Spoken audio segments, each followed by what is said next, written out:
Good morning, students. Today we are going to read another very important topic, a new topic in the subject of history O levels.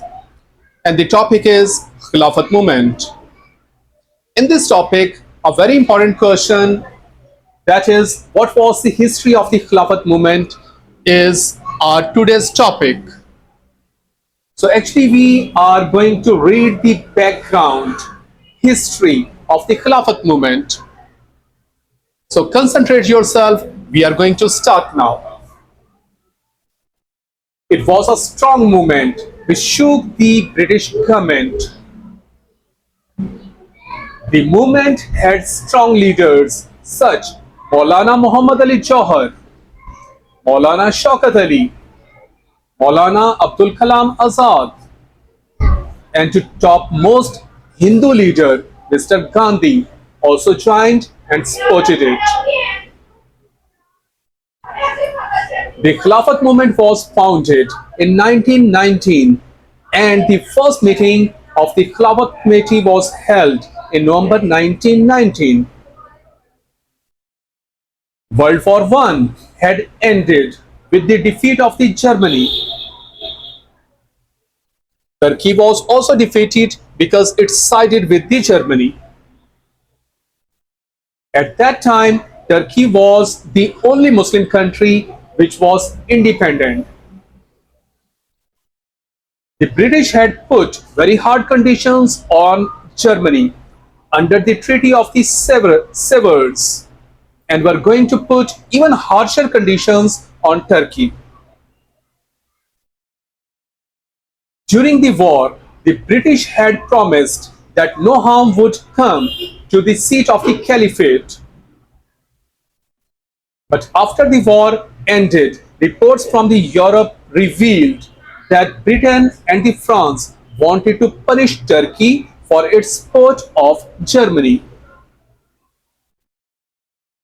Turkey was deprived of all her outside possessions.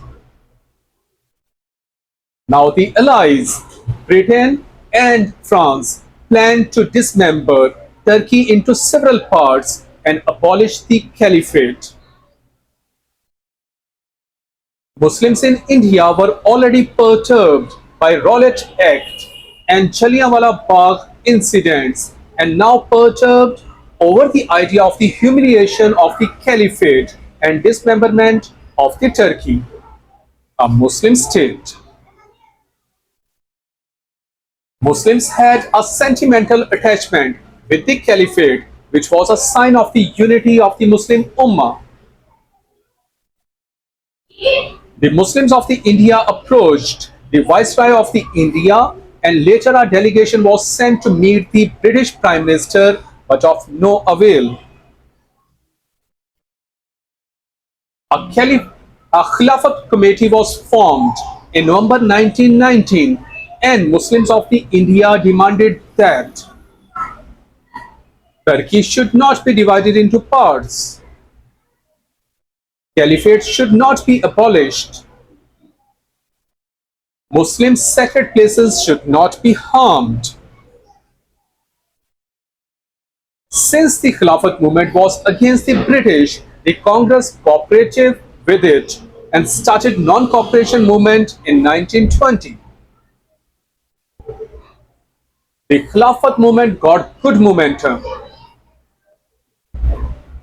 Muslims and Hindus got united against the British and self-rule was also included in their demands. Protest meetings, agitational processions and marches became a regular feature throughout the subcontinent.